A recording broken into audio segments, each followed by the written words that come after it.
I was born in Chicago, Illinois.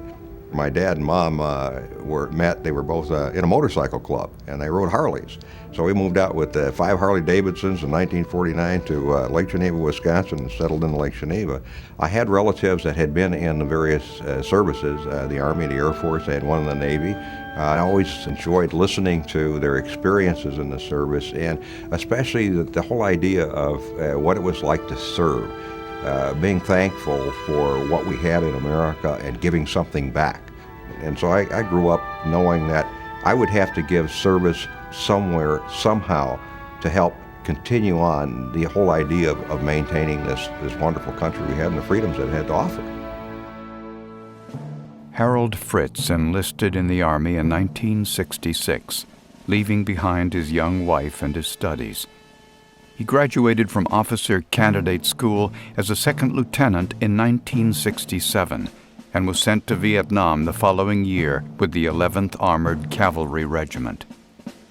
In January 1969, Fritz, then a first lieutenant, was serving as platoon leader of Troop A, operating near Quan Loy. Their assignment was to escort and protect a convoy carrying fuel and supplies along Highway 13. Aside from some light NVA sniper fire, there was little sign of the deadly ambush that Fritz and his men would soon face. Things have been going pretty good. We hadn't had a lot of action along there. We traveled up the road and got up to Quan Loy without incident, refueled, called down south and said, okay, we're clear. Go ahead and start moving forward with the convoy, and we'll log her and react if we need to.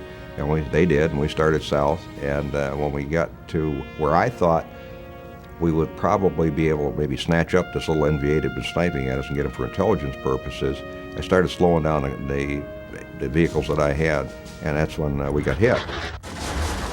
Initially, I thought I had a mine, but then when I flipped back into the vehicle, I saw that we were taking a lot of heavy fire, and we were decisively engaged with the North Vietnamese heavy company. Lieutenant Fritz sustained serious injuries when his vehicle was hit, but his troops, surrounded and outnumbered by the enemy, needed a leader. Fritz leapt into action. In full view of the enemy, he ran between vehicles to direct his men and assist the wounded. As enemy forces threatened to overrun their position, Lieutenant Fritz repelled the attack, first manning a machine gun and then leading his men in a daring charge that inflicted heavy casualties. We were taking some pretty heavy hits. We had a lot of the vehicles hit. We had 28 people, and almost all 28 were wounded, and vehicles were on fire. You could see the soldiers. You could see the enemy soldiers. They were shooting at us, and the rockets were whizzing by. Trying to reestablish the defenses, pulling the wounded.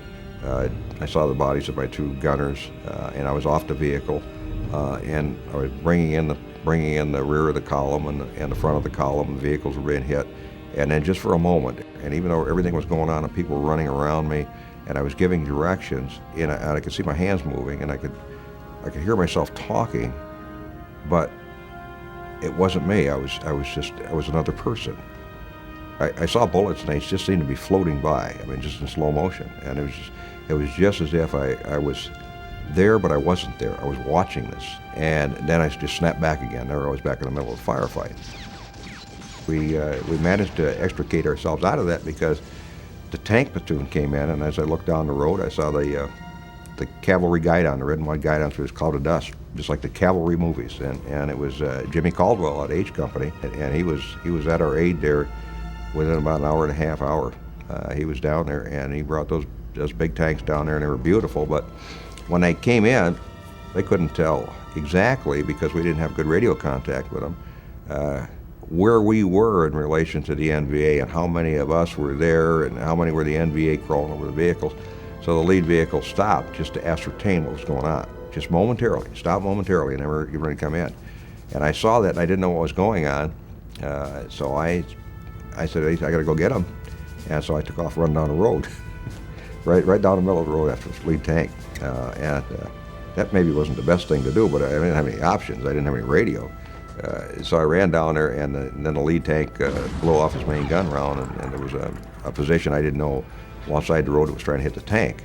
And I was between the tank and the position, and he had no choice. And so he fired his main gun and blew me into the brush a bit, and then I crawled back out again and got to the lead tank and told them, okay, the good guys are in the middle, the bad guys are in the middle, and both flanks, and here's where you need to go. And they started maneuvering, and we started suppressing the enemy at that point. We ended up getting some very valuable intelligence information. We saved the convoy. It didn't get hit. They would have decimated the gasoline trucks, and the North Vietnamese found that we were a little tougher force than they thought to reckon with. My wife gave me an engraved lighter and an engraved watch that I carried with me while I was in Vietnam to remind me of, her love for me and the need to get back to her. One of the troopers handed me my lighter that my wife had given me, and it had been in my left breast pocket. And it took a rifle round right in the lighter. And the lighter not been there, probably would have hit me in the heart and killed me.